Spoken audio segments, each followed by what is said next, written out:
Well, let's got a few more questions here on forgiveness specifically. Is it ever appropriate, Tim, for someone to decline when a church leader tells them they must forgive? Well, it depends on.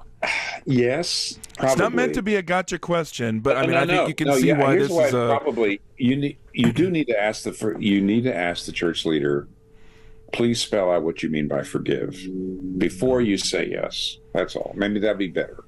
Okay. I was very impressed, and I spent a fair amount of time in one of the chapters with Rachel Dunn Hollander and other sex abuse activists, explaining how, especially in the 70s and 80s, from what we can tell, it's still within our living memory, as it were, an awful lot of churches told women, especially, or young boys, who were abused sexually, they need to forgive. Yeah, that's where the question comes from. And if that means what it often meant, and that is, you don't talk to anybody about this, you don't talk to the police about this, you don't bring it up again, you, in your heart, you let it go and say, this man he's really sorry, so you have to let it go. And of course, then he goes right back to being in the same position he was before because he said he was sorry. Yeah. If that's what it means to forgive, meaning don't speak to anybody, never bring it up again, and just let the person go on, that wasn't very good. That was terrible. And therefore, and so, I won't mention any names, but we definitely know of friends of ours who, and because I'm older than you, Colin, I do remember the day in which it wouldn't surprise me, because there was a time when the evangelical world felt like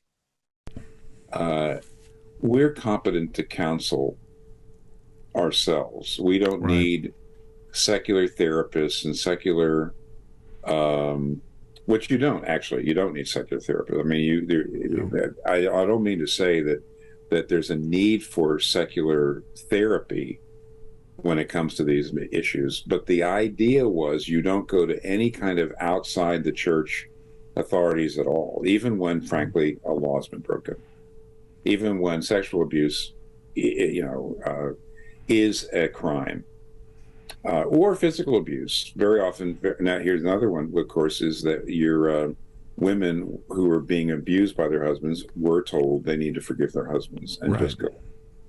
And so the idea, I do remember the 60s, 70s, and 80s when evangelical churches would say, we can handle this. We do not need to go to secular authorities. And that included the police. Right. So I do remember when I'm very fortunate. I guess I was never tested at that point. But I was fortunate that I was never put in a position where I needed to, I don't know what I would have done when I was a brand new Christian minister. Because I was, to some degree, I think, under that mindset that you don't need to go to secular authorities. Right. So a lot of people did that. They said forgive, meaning don't go to the authorities when a crime has been committed, and that's wrong. Totally.